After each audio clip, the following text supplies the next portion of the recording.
introductions immediately. My name is John Scott. I'm with the Center for Public Service Communications, and I'm based in Arlington, Virginia, just outside of Washington, D.C. And I'm working with ISDR in developing a mayor's handbook for disaster risk reduction. And I have the honor today of moderating this session between two of the Sasakawa Award recipients. For those of you who might not know, I'll just take a brief minute to say that this Sasakawa Award for Disaster Reduction is one of the 3 prestigious prizes established in 1986 by the then chairman and founder of the Nippon Foundation and named after him. The other 2 prizes are the Sasakawa Health Prize awarded by WHO and the Sasakawa Environment Prize awarded by UNEP. So on behalf of ISDR, I'd like to welcome our 2 candidate cities. One is the San Francisco municipality, the Philippines, represented by its Vice Mayor, Mr. Alfredo Arquiano, and a colleague of his who will be helping with the presentation, and Mayor, Mr. Richard Walton of the District of North Vancouver, Canada. And he's sitting over at the keyboard there, getting his presentation ready. We'll start with Mr. Alfredo Arquiano. Mayor?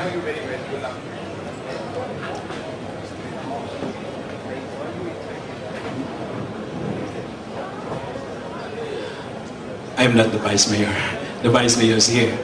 I'm Balz Tribunalo from Plan International, working with the Vice Mayor and municipalities in the Philippines in building resilient communities. We have some slides here that later on our technical people will be,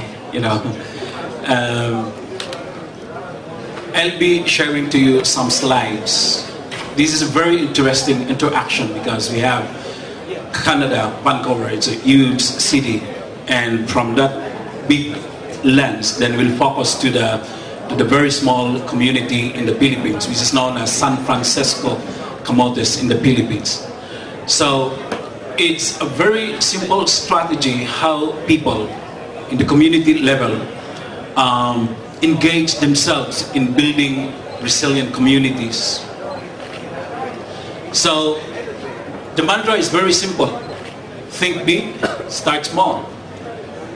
This is an island solution in introducing risk in San Fran, Camotes, Cebu. And it's the Vice Mayor there. And if you see the picture here, it's just a very small island facing the Pacific. And this is one of the islands that's somehow afraid when the big tsunami happened in Japan. Very brief profile. This is San Francisco. It has 10,597 hectares and it has 44,000 people. And there are lots of attractions why people should come in San Francisco. In other words, it's a very nice place, white sand, very good natured people, and they have this environmental program. This is the San Fran population, and the very common hazard in the Philippines, flood. And then we have this El Nino fire-affected barangays, especially during drought.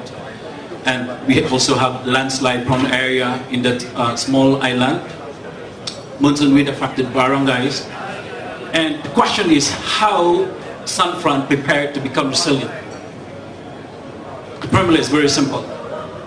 It's organizing empowerment through the POROC system. In the Philippines, we have the municipality, the village, or the barangay, then down is the POROC system, where the structures from the municipality to the barangay level is being translated into a volunteerism system within the POROC system. Resilient by communities, the POROC system. Why POROC system? Because it is where disasters are happening. In the POROC, it is where the vulnerable communities are residing. It's the subdivision of the village. And there are structures, not just people, but also building. If you take note, this is a simple POROC hall. This is not funded by the government themselves. The people contributed themselves to establish this one as a structure. At the same time, they have volunteers. This is constructed through the Bayanihan spirit.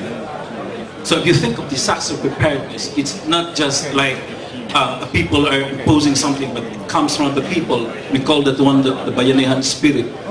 And here, this is a very simple structure that people in the barangay, down to the Purok system, understood.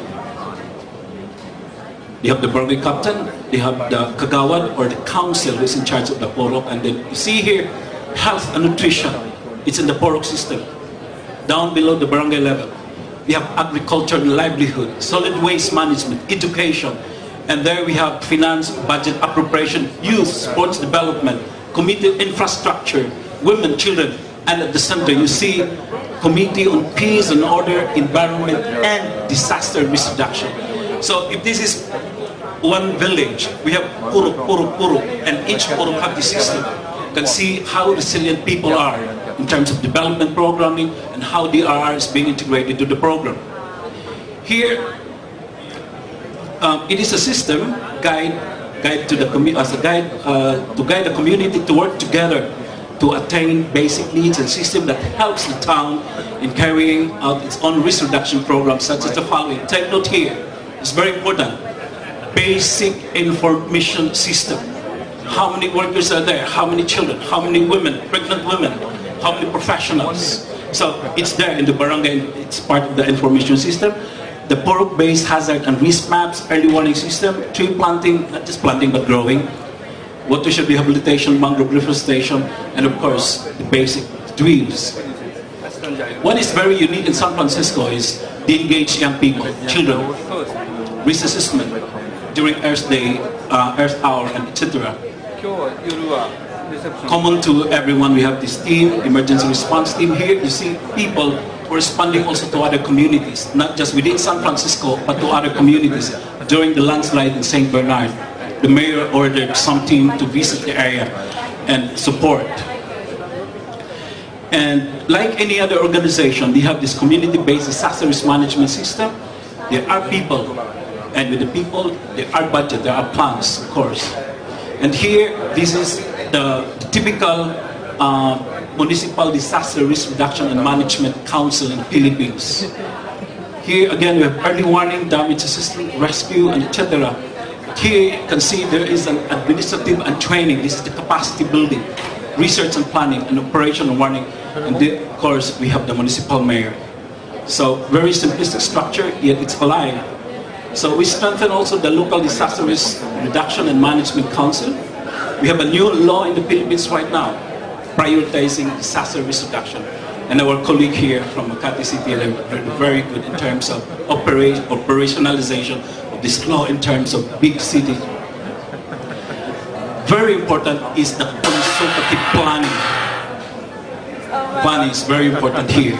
You can see planning and prioritizing DRM activities in relation to the Millennium Development Goals with 5% of the municipal budget allocated to DRM. And you see here, we have the plan, budget, the people behind it. And you can see here also the amount of money, prevention, mitigation, preparedness, etc. here. And you can see by the graph how much prevention, mitigation, preparedness. And these are the evidences that each barangay have their own contingency plan based on the risk assessment results. Here, drainage canal, harnessing the sun's power, solar power, and of course gymnasium, we have the sea wall and many other things here. So, there are lots of activities, all these things being done in the barangay base or the Purok system. Of course, capacity building, Earth Day, and there. One thing is very important, persons with disabilities are being considered in the Purok level. Children, young people, the Purok system, very simple early warning device at the community level, and all these things. Unity is very important. I'll give you to the Vice Mayor. Mayor. Yeah, good afternoon. In our system, any program that we will introduce, it's very easy because small communities are organized and we have these regular monthly meetings, and So any programs from nutrition or the technical assistance with agriculture, health programs, everything is easily disseminated to up to household level, because the small communities they have this kind of regular monthly meeting. So and so in other words, it's easy to like for example disaster reduction. So you find it very easy to educate the community because they are organized and they are empowered.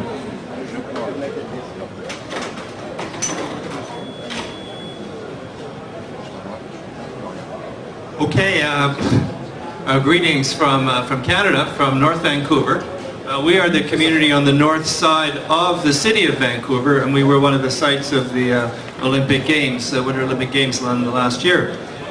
We are the only community in the world that has a very large deep sea port and also 1,500-meter alpine mountains covered in snow, and we have a lot of the problems related to extreme weather conditions.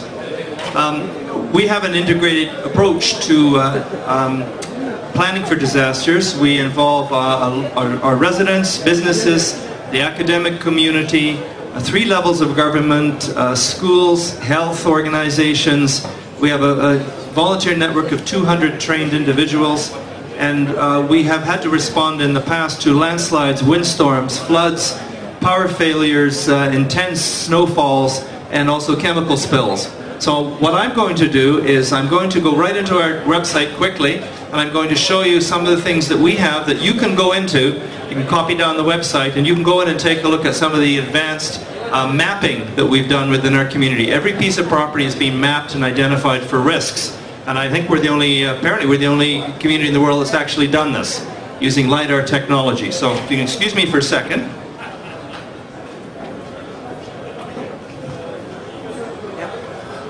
Okay, this is our district website, and it's open completely for the public. And when we go into the website, we go into applications, and then we have a section called hazards. And we can go into hazards. Let it load for a second. And it maps the entire community, and we can look at it either an overhead photograph, or we can look at it just by the actual map. We go into the toolbox, and we can take a look at possible hazards. And we can check, for example, for the 6 different kinds of hazards that we have, and these will fill in. And we can identify, for example, the red is for forest fire risk. The blue is for steep slope and landslide. The yellow is for liquefaction from earthquakes. And we have some smaller risks of lower flooding. So what we can do is we can zero in on anywhere within the community. This will respond. There we go. We can zero in within the community, and we can go take a look at right up to very, very close looks. And this is actually live. We update this regularly. And you can also switch back and forth into an in and out. Just take a second to catch up. There we go. And we keep going out. We can actually come right down to individual house numbers and lots on streets. So you can actually even go in and find out information about your house. Now what this actually does is it enables us to find field study reports, for example, that relate to debris flow, and a person for their individual piece of property, if they wanted to buy a house or they wanted to assess the risks in the area, they can actually, there we go. I think we can then go to, okay, there's no reports in that particular area. What you can do is you can go into any one of these different hazards. If I go back to the toolbox, possible hazards, and tick just one, for example, the slope stability. Then I zoom out.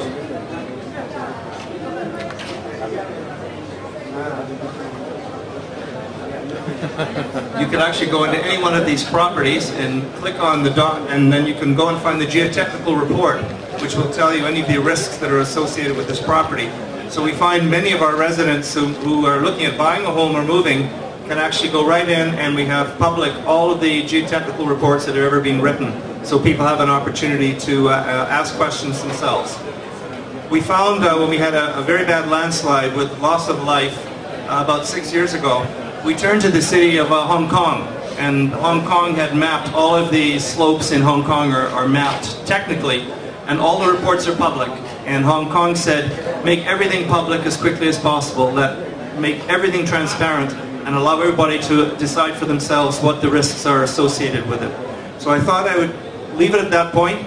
I'll go up and answer questions. I took a slightly different approach and just went into to show you one of our applications.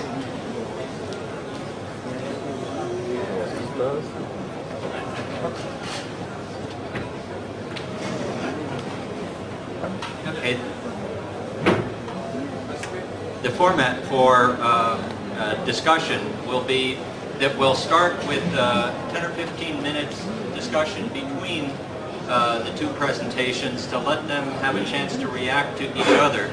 And then we'll open it up for another 10 minutes or so for audience questions.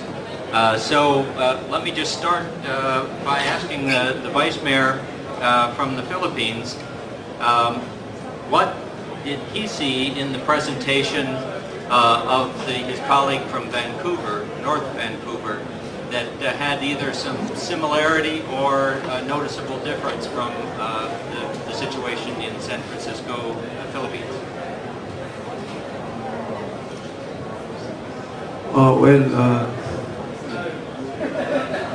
In San Francisco,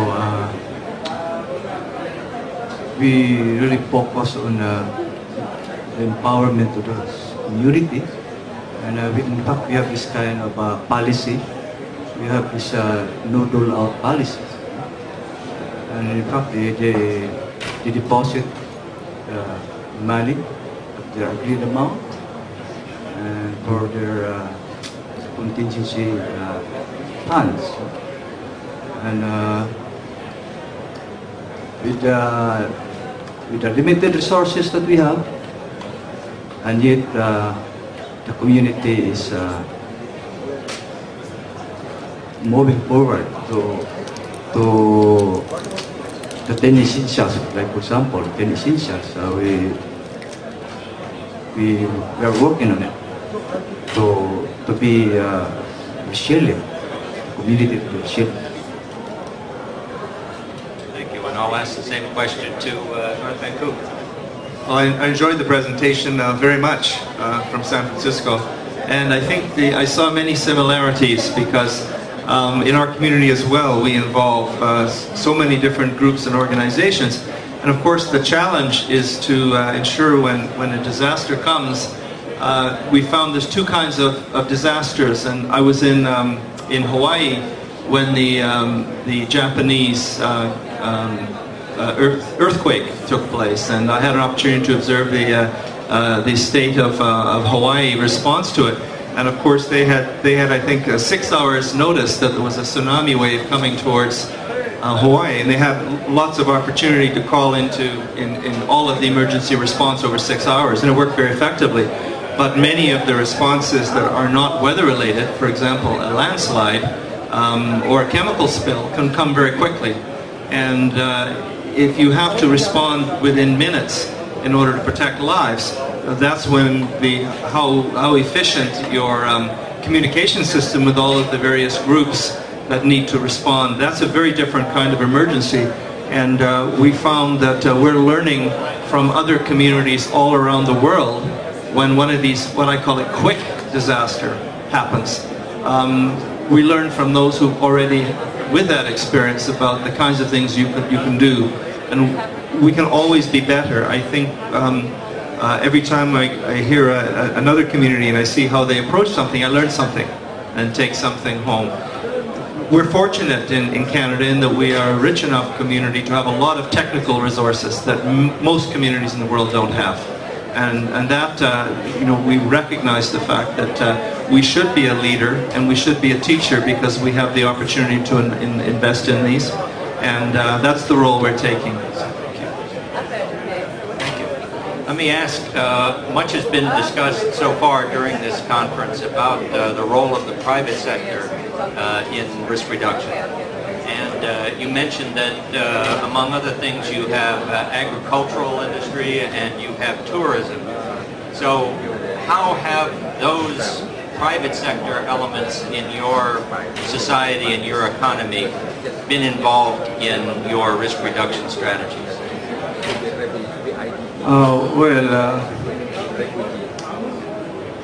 Everybody has a role to play. So, private sector, business sector, you have this also kind of a program, a project, and helping the community.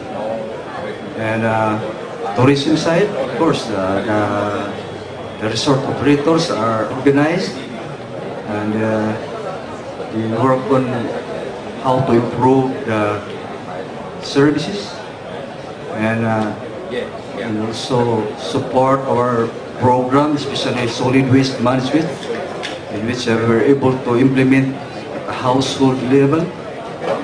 And so we were able to reduce our residuals. We have many initiatives how to divert our residuals. And we have this no plastic bag policy, because we cannot afford. We are a small town, we don't have the huge resources. So we try to find ways how to minimize our waste. We reuse, reduce, refuse. So we do a lot of initiatives to minimize, because we cannot afford incinerators, we cannot afford all those things. So we just find ways because of our work system. It's easy to disseminate information, and so we were able to address problems in the community. Thank you. One last question from me for North Vancouver, and then we'll open it up to the audience.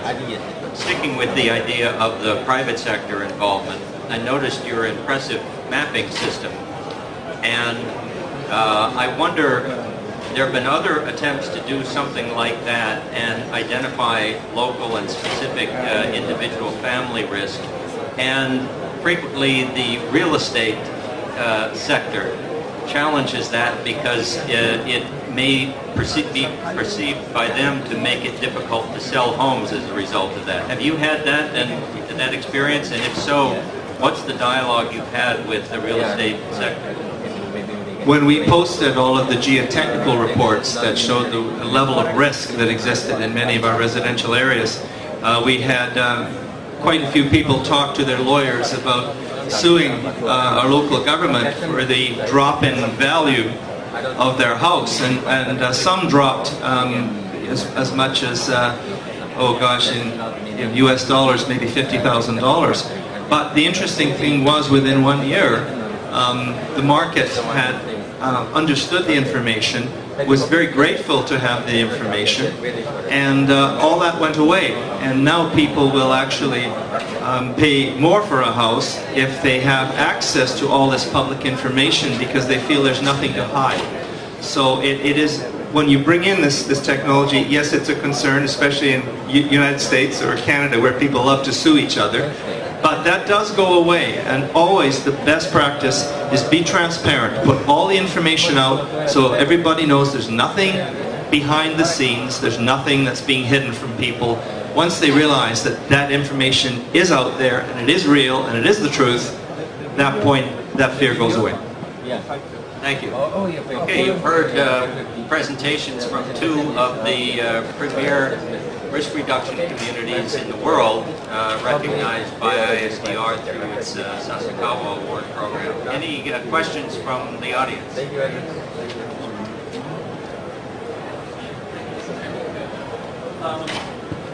My question goes to the mayor of North Vancouver. We have these huge resources coming from from your area, and we have this very small community in the Philippines, and it's like an island community. How do we maximize this kind of learning from the city, from Vancouver, to promote this and maybe promote this to other areas, and Vancouver to other areas. Seeing this very small area, yet we're able to build resilient communities, the small and the big.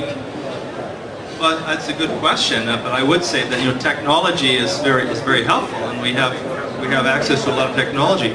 But I find very often it's the more simple things that actually you can learn from communities throughout the world that actually are very helpful. I think cities throughout the world do a very good job of having sister cities for economic and cultural. But you raise an interesting point. A more valid, more useful, life-saving network is a network of sister cities who've developed these kinds of programs. And I think there's a great opportunity there for cities like ours to learn from each other, because that makes more sense for us, is to talk to a community such as yours that thinks very much the same way in a very different part of the world. And I'm sure we have much to learn from each other. I have another question for the Vice.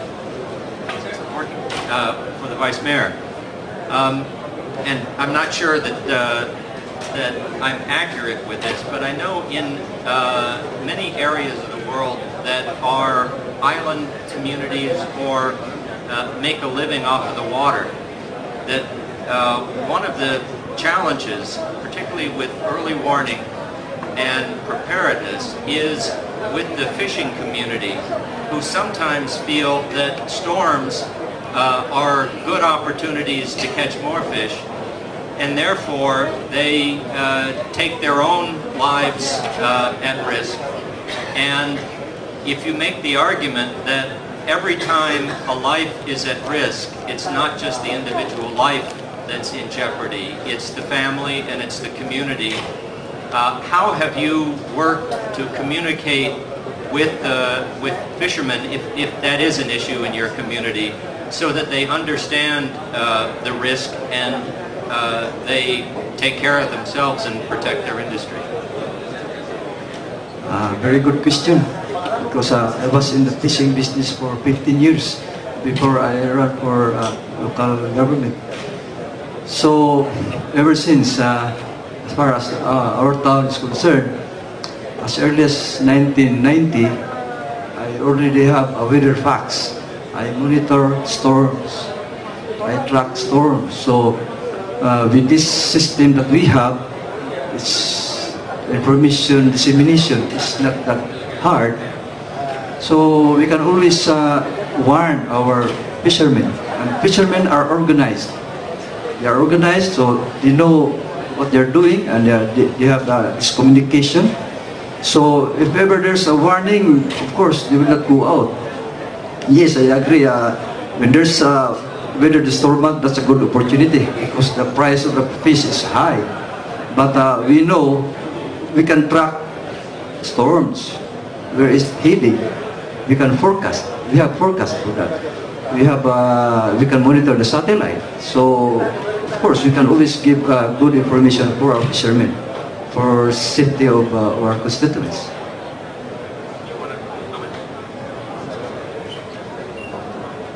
I think we might be at the end of our time. How are we for time? Do we have time for another question? Is there another question? Steve?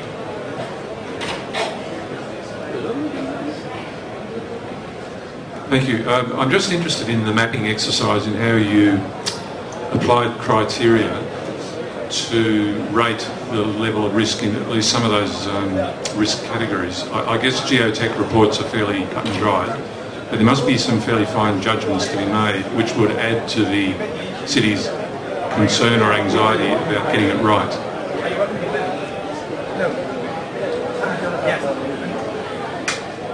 That's a very good point. And we took advice from our geotechnical, Vancouver-based geotechnical engineering organization that had done work around the world. And we use a tolerance level rating called ALARP, A-L-A-R-P, which stands for as low as reasonably practical. And what we try and do is, whether the risk is from a chemical spill or from a high wind event or landslide, we try to use the same rating system, tolerance rating system, And it's whether or not an event occurring resulting in the loss of human life would fall within 1 in 10,000 or 1 in 100,000 on the risk. And you can apply that risk assessment to almost any kind of natural disaster using historical information and local geography. So what we sometimes do is we have some people expressing great concern about the safety of their life due to a potential event happening in the community. And we're able to talk to them about that risk using this particular scale and rate it to the risk of them getting in their car and going down to the grocery store and having an accident that costs the life of the family member. And when you say that the chances of them having a tree fall down on their house is less than the chances of them having a fatal accident driving to the corner store, that gives them pause for reflection, because governments aren't, we don't have bottomless pockets that we can apply in risk mitigation activity. We really have to use some science. So all of the work that we've done is science-based. We have probably more retired engineers per capita than any other place in the world. They're all over us every time we do anything, and we actually put them to work on this, and they actually developed and endorsed a lot of the criteria that we use, and have been the biggest advocates of this approach within our community. Normally they're our biggest critics for everything we do. They're our biggest supporters on this because they feel ownership in the project. All right, thank you very much. I appreciate your attention, and thank you on behalf of the two Sasakawa candidates.